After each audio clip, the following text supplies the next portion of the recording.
Sergio Perez is gunning for back-to-back victories and his third overall. That's in the 2023 Formula One campaign. The Mexican is sitting in pole position ahead of today's Miami Grand Prix and will be joined by two-time world champion Fernando Alonso. That's in the front row. George Russell clocked the fastest time in the first free practice session on Friday, but he now finds himself starting in 6th, with Sir Lewis Hamilton 13th and the champion Max Verstappen in 9th.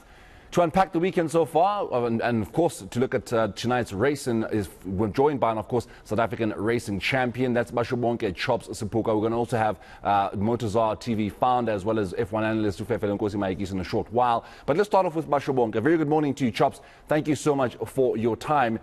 I mean, it's the inaugural Miami Grand Prix. You sort of maybe would have expected there to be some kind of action, the kind of action that would leave fans really just excited about what's going to happen on race day. But what has happened where you've got the defending champion sitting all the way down in 9th in terms of qualifying? You've got Sir Lewis Hamilton berating his team for a car that he feels is essentially just useless. And then you've got a George Russell who's seemingly taking everything out of the car that is on offer. I mean, just if you can, in very short words, if it's even possible, sum up what happened between Friday and today.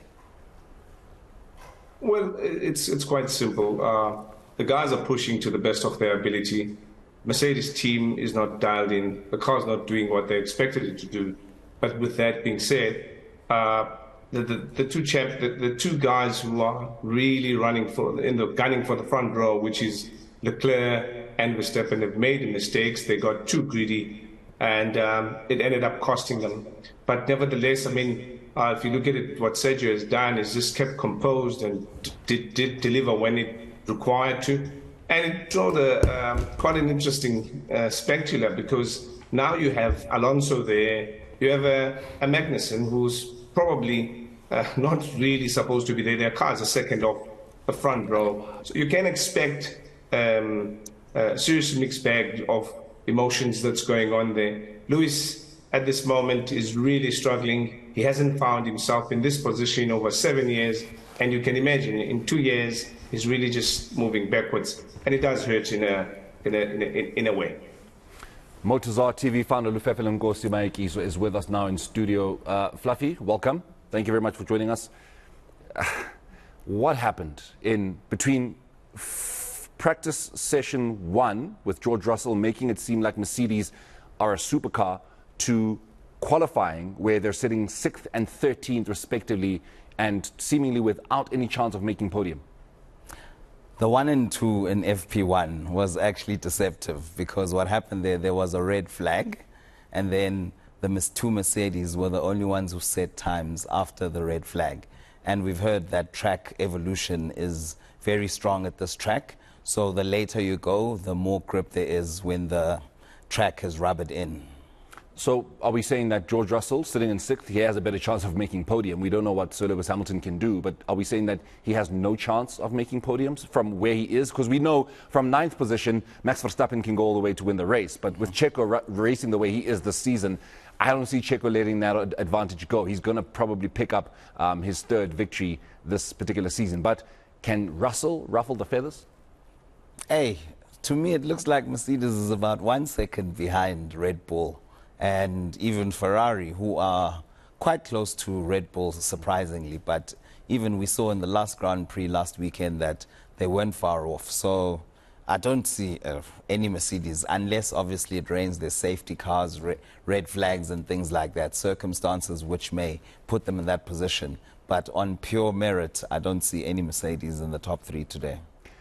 Chops, Fernando Alonso, he's doing amazing things. He's sitting in 2nd. He's sitting in that front row with Checo. Does he have an opportunity to pick up his first victory this season? I think he does. If Checo doesn't pull up his socks right on the start and his jump right at Aston Martin, obviously Alonso will be driving through strategy and driving through experience, which would be able to keep Checo behind. Remember, if anybody jumps on the first guy on the start, he's got to be looking behind him to see that he doesn't lose more positions than he would have at that point in time. But there's a great potential here that we could see Alonso win his first race in this Grand Prix.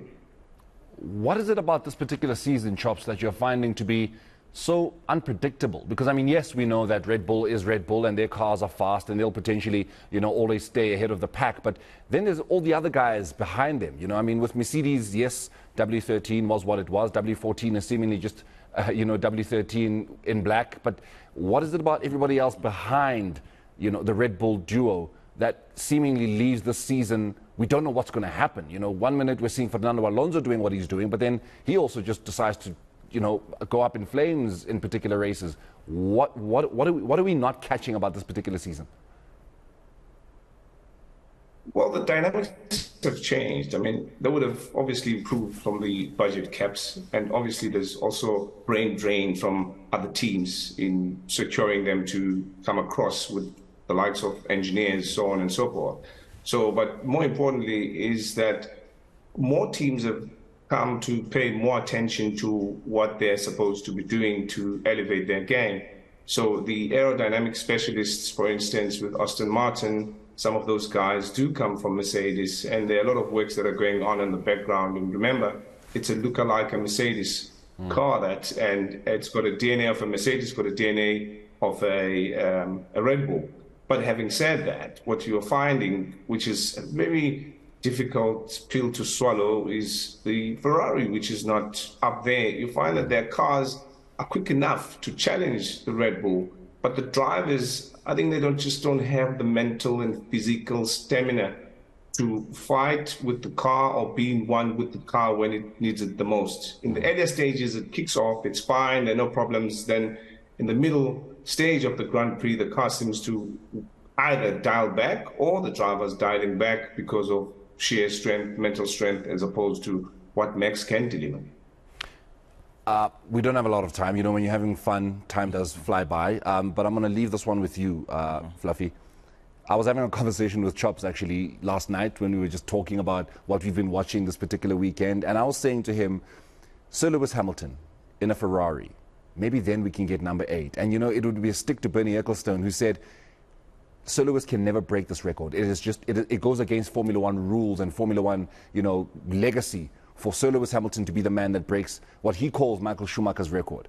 But then if he goes to Ferrari and he does it in Michael Schumacher's car, essentially, in Michael Schumacher's brand, in Michael Schumacher's team, wouldn't that just be just the sweetness that I think Formula One fans are looking for? Envision Sir Lewis Hamilton in a Ferrari car next season, because I genuinely don't think he's going to still be with Mercedes with what it is they're putting before him. Do you see that happening? And if you do you see number 8?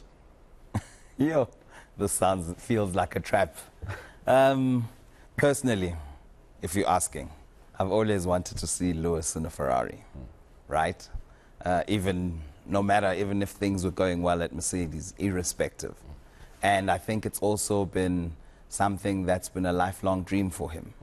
So it is a possibility, and the rumors are out there that he may join Ferrari. And if he does, I don't think Ferrari needs much to become champion. They probably need an experienced driver who's done it, who knows how to do it, who's going to command the team from the cockpit.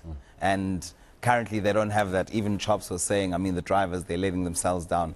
I've had a lot of faith in Charles Leclerc, but seeing him yesterday, the day before yesterday, and last weekend, making those mistakes so consistently has sort of put a shadow of doubt over his head in my book at the moment. He needs to be composed. Let's see how he does today. I think he's a very good driver. So, yeah, Lewis, to answer your question, I'd be happy to see him in scarlet of red Ferrari, yeah. That is 3 men who are hoping that this happens. That's myself, Morana Mutupi, my guest right here next to me, Lufefelenkosi Mayekiso, as well as Bashobonke Tschops Sipuka, coming to us from Gqeberha, saying that Ferrari, we are putting it out there to the universe. We are manifesting it. Call Sir Lewis Hamilton. You will win another championship, and he will win number 8. And you know what? Everybody will just be happy. But, gents, I will leave it there. Thank you so much for joining me, Fluffy, and you, Chops, all the way from Gqeberha. Thank you so much for joining us here and talking, as we always do, about Formula One and just the mess that is the Miami Grand Prix, which we can almost anticipate will be a mess again. This is Lufefelenkosi Mayekiso, of course, who is MotorZar TV founder and F1 analyst, as well as South African racing champion, Bashobonke Tschops Sipuka.